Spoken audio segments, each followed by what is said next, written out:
Hello, viewers and listeners, and welcome to Heal with Carmen B TV. Today, we are interviewing, cooking, tasting with owner, chef, and food blogger, Cici, and the name of her company is Melanges. Melanges. Melanges. By Cici. By Cici.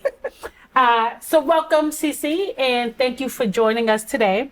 And so first I want to tell a little bit of how I met you. So I met you at Soca and Paint, back in... The Bean Soca and Paint. The Bean Soca and Paint. Back in September of 2018. And at that time you were showcasing some of your food and doing some tastings. So by the time I got, of course I was late, by the time I got to the event, everyone was talking about your food. Everyone was like, first of all, I saw vegan, was like, nah, I ain't gonna eat that. So I'm gonna keep it moving, see what they got over here. Cause right. I like meat, So I kept it moving and everyone was like, oh my God, that vegan food is really good. I was like, for real? Let me go over there and see what she got going on. So by the time I got there, all the great stuff was gone. Folks is greedy. I mean, it was gone. So you try to work with me and you was like, well, I got this. I said, I don't eat rice. Well, I got this. I don't eat beans. I was like, you know what? I'm going to catch you next time. But during that very short interaction, your energy was amazing. And I could already tell that you were someone that I wanted to know that, when I started this podcast, I was like, you was the first person that came to mind for me when I thought about wanting to do this interview and wanting to learn more about being vegan and being vegan with flavor and style. With soul. That's right. And so I really would love for you to tell our viewers a little more about the history of your origination. Okay. So back in 2014, I was engaged and my fiance, we found out he had brain cancer. So we went through everything, chemo, radiation, that's what we know, right? In order to try to heal cancer. So we went through chemo, radiation. I saw him go through he wasn't able to walk. He wasn't able to talk. At times he was in a coma. And so towards the last part of him being in the hospital, because he was in a coma for almost a month. Okay. And they told me that they couldn't do anything anymore. They told me he would never eat through his mouth again. He had to have surgery to have a tube in his stomach. Just all these things. And I was a 30-something-year-old woman, okay, what do I do? Yeah. And the doctor basically told me there was nothing that they could do. So basically, he had to be on hospice care. So what I did, I just looked at the doctor and I was like, well, you guys can't determine how long he's going to be here on this earth. I'm not going to let him die in the hospital. So we brought him home. So some of his family, my mother, we kind of teamed up and we made a plan. All right, this is what we're going to do. My mother actually retired early to help me deal with all of this, right? That's a mom. Yeah. It's my mom's. That's a mom. So I was still working 40 hours a week, but I need to figure out a plan. So what I did in the times when I didn't have anything to do in terms of work and at break, I would research and do all these things because I said there has to be some way that I could help him heal. So basically the doctors gave him 30 days in August 2014, 30 days. So I had to prepare myself, try to prepare everybody else for him not being there. 30 days was actually my birthday. Wow. So I was like, all right, at least let me determine that. Let me see what I can do so that he won't die on my birthday, okay? Yeah. So I researched and I was up all night, working 40 hours, then coming up with plans on what to give him during the day, right, when I'm not there. So I got in contact with different people. My best friend's boyfriend gave me Dr. Sabi. And so he's a self-proclaimed healer. And so I started talking with him and his ex-wife on what to do. So I got all this information from them, and I started cooking how they were cooking. Long of the short, in the month of September, the month he was supposed to pass away, his hair started growing back. This is all from home. Hair started growing back. Okay. He opened his mouth and was talking to me. He held a cup, drank through his mouth. Wow. He asked for chicken. There was so many things. He asked for chips. I ran out and got him all like the healthy chips. Yeah. Because I was just so happy. Right. So at the 30-day mark when he was supposed to pass away, he was actually, hair grew. I had to give him a lineup, all of these things. That they said wouldn't happen. Exactly. So I was like, okay, maybe what I'm doing is right. So he was not able to move his left side, but he was able to twitch his fingers. He was able, and I have video of all this stuff. All the things that they said he couldn't do because of what I was doing for me learning from other people showed me. But unfortunately, he did pass away. But I'll tell you when he passed away, 9 months. Wow. After they told me. Way after. They said he. Mm-hmm. They said he would never talk. We had the deepest conversations. He kind of understood. Brain cancer kind of takes away your memory, kind of takes away things, but he remembered who I was. He talked to me about God. He talked to me about different things that he was feeling. Yeah.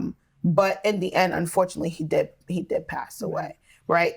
But what I did for myself is I took what I learned from his whole transition and I'm using it now to help other people who are going through the same thing, right?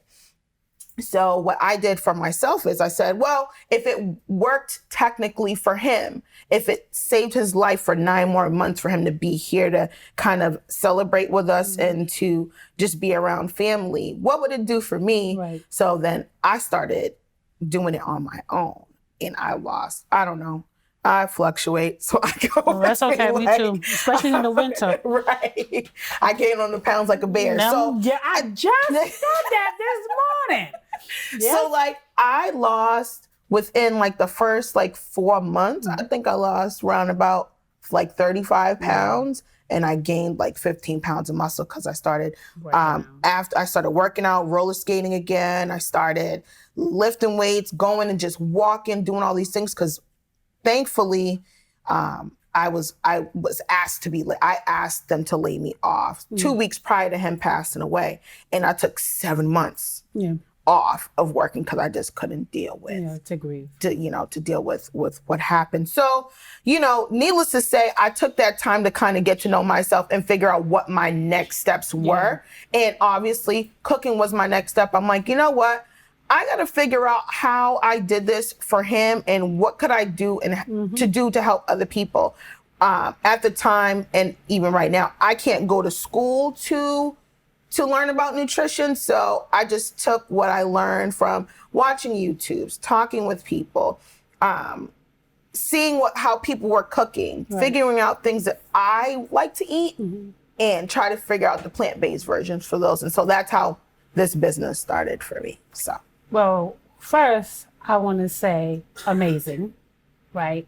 And talk about finding a blessing in an extreme challenge. I know. Right? Yeah. And to me, that's where gratitude comes in, right? Trying to still be grateful when you're going through such a hard time. And while that was really hard, look what it delivered for you. I'm such a crybaby. So listen,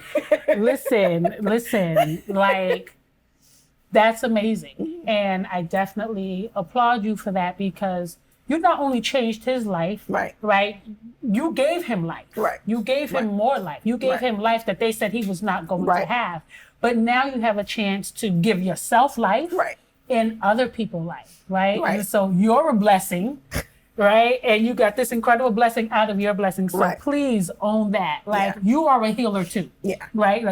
You said earlier someone was a self-proclaimed healer. You're a healer. Yeah. And own it. So thank you for sharing that. That is an amazing story. And that's why you're here today. That's why you are here today. So I just want to thank you. And so what I really would love to learn more about is just your transition.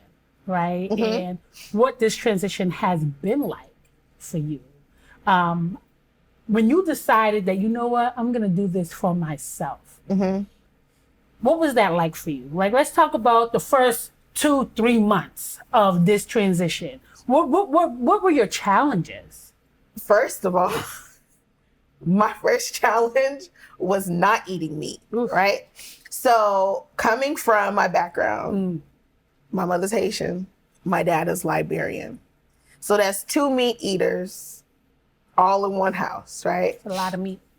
And I had to figure out, all right, if I'm not going to eat meat, what am I going to do? How am I going to figure this out? So I had to mentally prepare myself because we're so conditioned to, and it's fine if you eat meat, it's whoever's choice, because I don't do the whole, you're not supposed to be eating meat. Right. Oh, God, I can't stand that. Whatever you choose to do is whatever you choose to do. But what I did for myself is I made a list of all my favorite foods with meat. Right.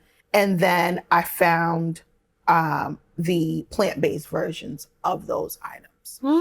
So majority, like for instance, Haitian food, right? Majority of the things we eat are vegetables, right? But we just incorporate the meat in them. So I just took the meat out. I said, okay, well, I'm just not gonna have it with meat. So I'll make legume, right? Legume with no meat, right? Or I'll do like soup jumeau, no meat, which still bomb, but I just separated the meat. And I'm like, you know what? After me making the food the way that I make it, I'm like, you really don't even need it. Honestly, like, I think for myself, how I started it day by day. So I said, all right, in a week, let me have one day where I don't eat any meat.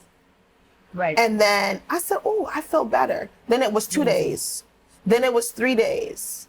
And then it was like, oh, I don't even need it like that. You know, every once in a while, my mother wants me to come and taste things. So I'll go over there and taste stuff. But I know and I feel a difference. When I don't eat meat, my allergies are totally gone, right? When I don't eat meat, I sleep better. When I don't eat meat, I notice a difference when I'm eating the meat. I go to sleep and I'm like dead. When I wake up, I'm dead. When I don't eat meat, I get up and I have like energy to like do things. Right. So I had to look at all those things and I did a lot of testing. So I did a week eating meat and see how I felt. And then I did a week with no meat and saw how I felt. And you notice a big change. Biggest thing for me, the takeaway is this, is I always joke around. When I lose weight, the first thing that goes on me is my neck. So, like having a long neck. So I'm like, oh, I got to keep doing this because my neck is getting long, right? So yeah, so a lot of things for me, it's looking at myself and seeing how I look, right? I pride myself on trying to at least have an outward appearance of being happy, of looking happy. But then I also had to now take that and try to bring that in the inside. Because I was grieving. I still have my moments here and there, but it's like, I gotta really try to like get my life together. Like I'm a good person. I'm good to others. I always try to help other people. So I gotta learn how to help myself because a lot of times, what do? We take care of others, everyone else, and we don't take care of ourselves for last. Exactly. And it's a cultural thing too, right? Because we're raised that way. But I'm tired of looking dead. And listen, I'm tired of looking dead. Talk about it all the time. So I know. So so that's pretty much just like what my biggest things were, is to just basically help myself heal from the inside out. So that was, doing things that I like to do that are fun, figuring out foods that I like to eat, and just being an all-around good person to others. And of course, when you feel good, you look good, right? So that's the long and short of it. So tell me a little more about your family support, like the support you receive from family. Because I would say, like, when I became paleo and changed my lifestyle to paleo, my family's from Honduras. And so whenever I said, no, I don't want no rice and beans, they're like, excuse me? Right. It's like, oh, now you don't eat nothing? So how supportive was your family in your transition? They still bother me. My dad sent me a text the other day and said, oh, I would invite you over for a barbecue, but you don't eat no meat. like, it's messed up, right? My mom, I'm like, well, mom, That's cold. I'm not eating meat. Well, I made chicken. No, it's the same thing. It's all meat, fish, anything got eyeballs. I'm not eating it. In the mouth. Right? Yeah. So my family, even though I have that, I tell them, look, I'm plant-based or I'm transitioning on doing this. They are super supportive. Like my mom is like, that's my dog. That's my ace. She literally helps me when I have events. She's my sous chef. Oh, nice. So she like chops up things for me. She gets things going. If I need her to go shopping while I'm at work, she'll do those things for me. Right. And she actually likes it. Like I make potato salad. I make the American version of potato salad, right? But I make it the vegan version because people love it. They actually like it better than with eggs in it, right? Okay. And there's no like egg substitute. It's just... So there's an egg substitute, but it's chickpea flour. Oh. So maybe another episode we'll have to do that. We'll do breakfast. Oh yeah, we can do that. Okay. So she loves how I take my ideas and then make them into bigger than dreams. And then she loves food anyway, so she'll take anything. Guilty. So, right. Yes. So well, that's amazing. So tell me what a day in vegan life looks like, right? Because I think for me, so I fast. Like every season, I'll fast for 4 weeks, 2 days a week, and that'll be like vegan for me, where everything I have is just raw, so nothing can be cooked. But I know on vegan, you cook stuff. You have what is a day in vegan life, from breakfast to snacks and lunch to dinner? Like, give me a little rundown. I can give you several options. Okay. So, like breakfast time, I would do I do shakes a lot. I love shakes. I do a lot of shakes. I do a lot of shakes with coconut water, fruit, agave. Do you do coconut milk at all? No, not in my shakes, but I can try it. But I do almond I'll give milk. you a recipe. Okay. So yeah, I do shakes. I do breakfast burritos. So I make like my chickpea omelet, the eggs, and sometimes I use vegan cheese and vegetables and everything. And then I wrap it in a burrito. I make the burritos sometimes if I'm not lazy. Right. Hey, but then I make the burritos. I cut them up and I freeze them. So then I have them every morning. I could just put a wet paper towel around them, put it in the microwave. So you put it in the wrap? Yep, I put it in the wrap. And freeze it in the wrap. Yep. And and I actually do that for clients too. So if they want breakfast burritos, I just freeze them, wrap them, and then I tell them whenever they're ready to eat them, you take them, wrap them in a wet paper towel, put it in the microwave, and then you're good to go. Okay. So I have those. So that's like breakfast, pretty much like what my breakfast is. Or if like either shakes, or you could do breakfast burritos. I do pancakes. I do vegan sausage. I do vegan breakfast sausage. Chop it up and put it in the burrito sometimes, and do all of that. Right. So, let's see. Lunchtime. It really depends. I do like tuna, which is chicken. Say that again. Tuna sandwiches. Tuna. So tuna is chickpeas. So I mash the chickpeas up and I make it just like tuna. Or I'll do, let's see. Tuna. I just like the way that I do salad sometimes. Okay. But you don't want to be bored, so trying to get creative. I don't really like salads like that. Okay. Obviously, can you tell? That's okay. But I'll do like salads sometimes, or I'll do soups. I do a lot of soups. So I try to prep everything on a Sunday and then have it already planned out that way. Yes. I don't plan to fail because my job likes to have snack bars. Woo. And they like to have lunch, and I'm always wanting to have what they have, but I'd rather just bring my own things in. That way I know what I'm eating, and I know what I made is good for me, so I just have that, and then I'm planning done. Is so important. Right, it definitely is. And dinner time, I mean, it varies. I have a lot of things that I make. Okay. So I mean, regular stuff, like I still eat rice. I still eat rice and beans. I'll do like plantains. I'll do, I'll do a whole bunch of stuff. I don't care. I'm greedy. Right. I like whatever you can try and it tastes good. Exactly. I do breakfast at night too, sometimes, whatever. I remember having breakfast at night with my mom when she was being lazy. So there's nothing wrong with it. Nothing wrong with it. And so vegan is like, it seems to be something that's really like taking over, right? Everywhere you go, people are talking about being vegan and the benefits of being vegan and so on and so forth. But I've also seen a lot of crazy. So my question for you is going to be, how vegan are you? How deep is your love for me? So technically, I'm not a vegan. I'm plant-based. Okay, tell me the difference. So plant-based means majority of my items are plant-based. So during the week, I pride myself on not eating meat. Okay. And on the weekends, if I want to, I have a choice if I want to have meat or not. I leave that 10% open for me to not kill myself. Love it. Right? Like if my mother is making food and I really want to taste it. The only thing I don't eat is pork, right?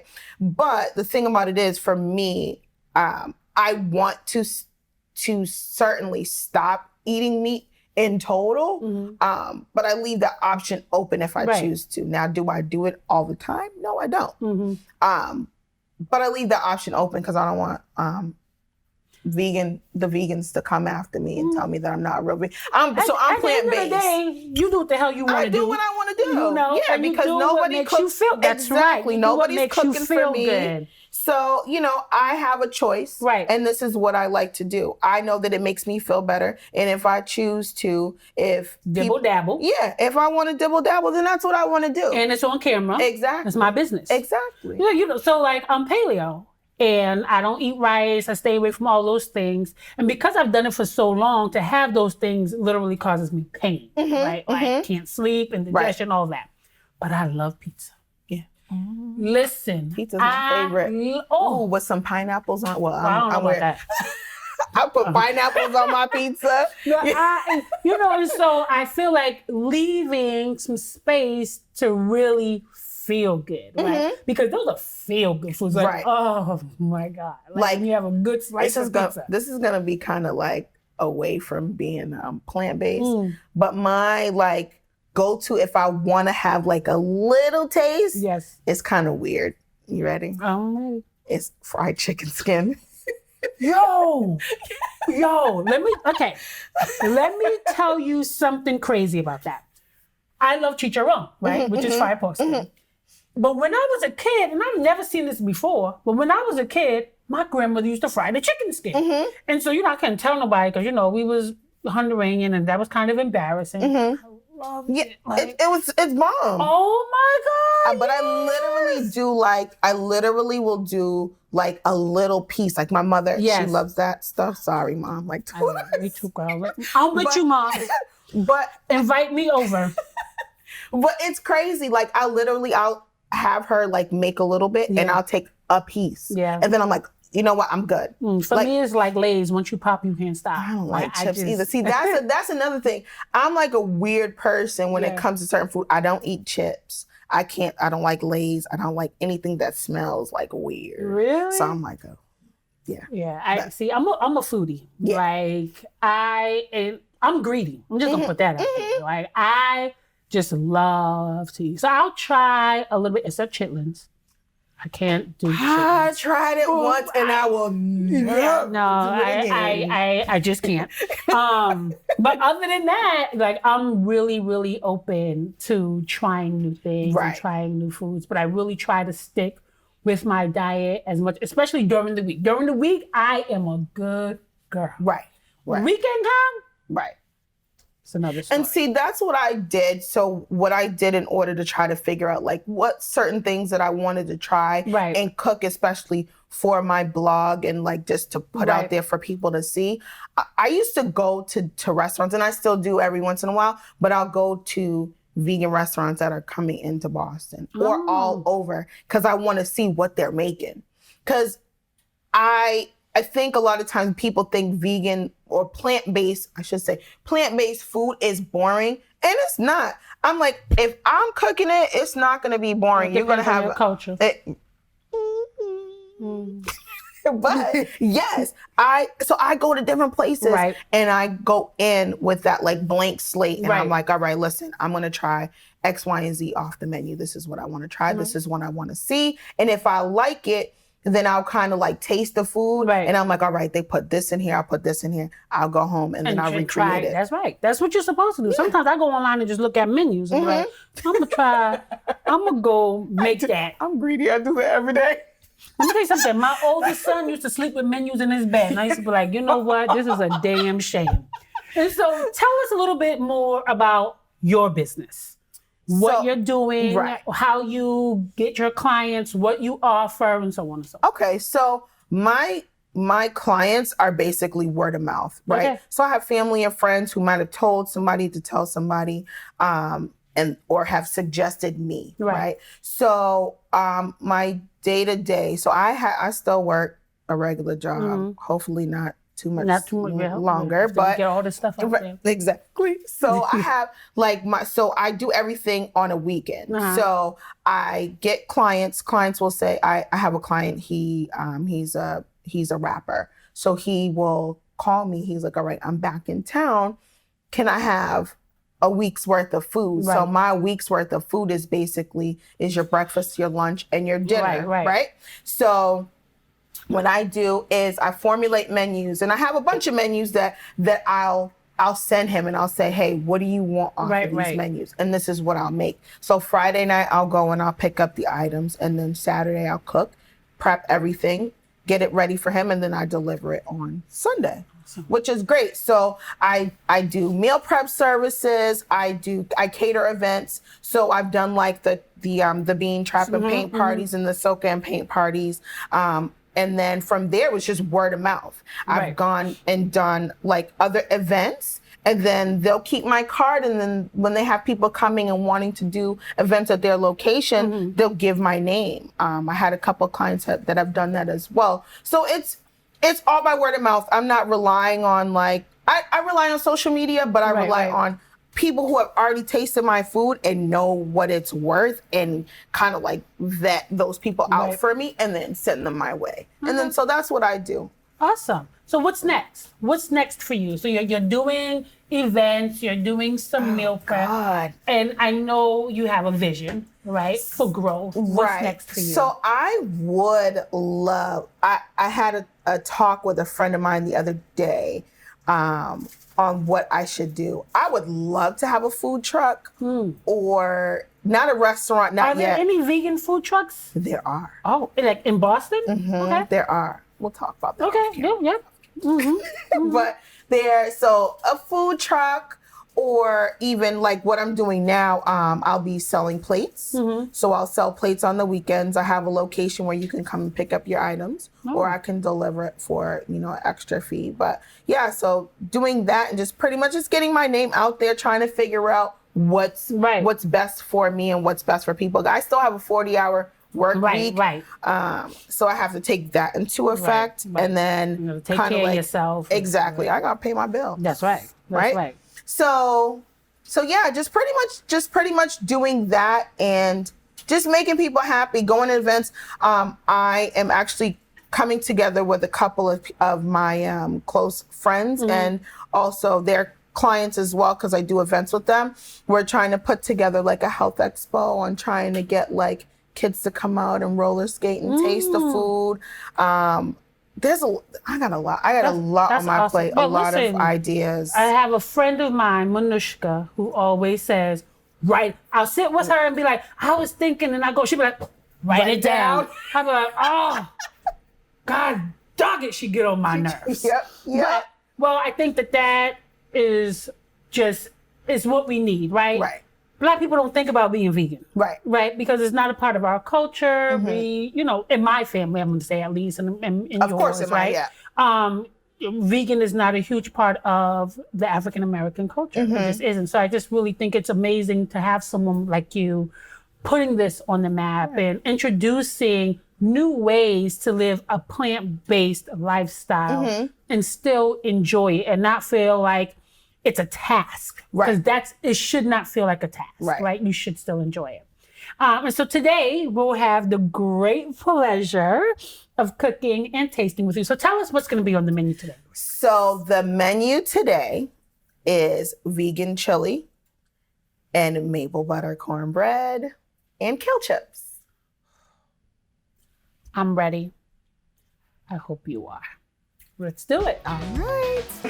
Okay, so pretty much in order to start the chili, I just cut up some onions, peppers, scallions, and the sausage that I'll be putting into the chili. So I'll be doing that now. I've got cut up plum tomatoes, red onion, orange and red peppers, sweet peppers, and scallions. So we're gonna saute these first and saute the breakfast sausage, vegan breakfast sausage, and the beef crumbles into the pan.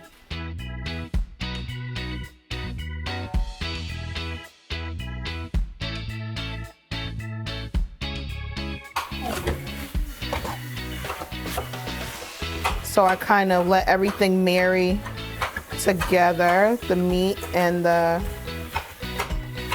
sausages. And Looks like beef, and you know, looks can be deceiving because I could have came over, you'd be like, girl, come on over here, I'm making some chili today. And I'd be like, all right, cool, I'm coming. And I get there and you gave me that, and I would never know that that wasn't beef because it looks like beef. So you know that's my trick for people when they come over to my house. Oh. That's what I do.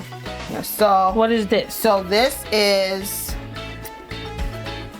it smells gross, Okay. but it's good for you. So this is called bromide powder. It's not gonna taste, you won't taste it in here. All right, but tell us a little bit about that. This is from, I purchased this from Dr. Sadie Soul Food, right? So we'll show the camera. Good. And what does this do? What is this? So this is sea kelp, basically. So it is good for you. Basically, out of the 102 nutrients that you need, so it's bladderwrack and Irish sea moss. Out of the 102 vitamins that you need in your body to live, it provides 92. Wow. Add the beans and all that, and then we'll let it simmer with some tomato sauce and all that other good stuff. All right.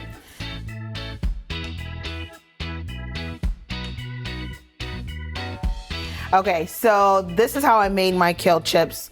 I cut up the kale and put it in the pan at first. Obviously it was washed and rinsed and all that and dried out. And then I used olive oil, Himalayan salt, garlic powder, onion powder, and Tex-Mex seasoning. And I drizzled the olive oil on top of the kale chips and then put all the seasonings all over. And then now I'm just gonna mix it up and then put it in the oven, okay?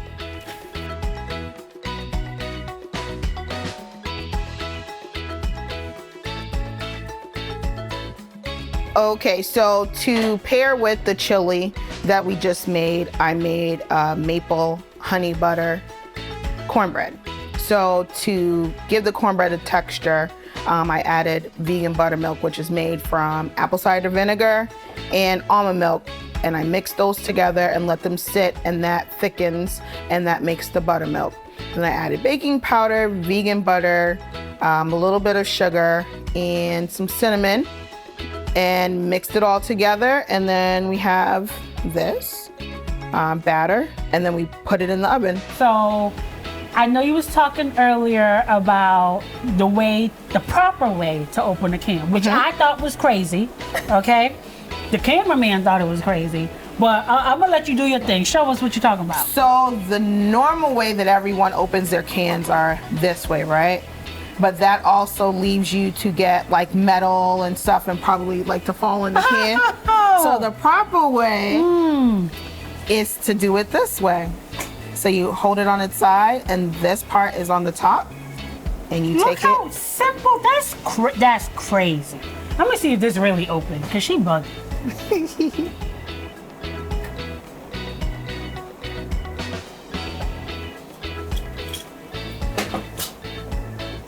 Oh my God. And Voila. no metal.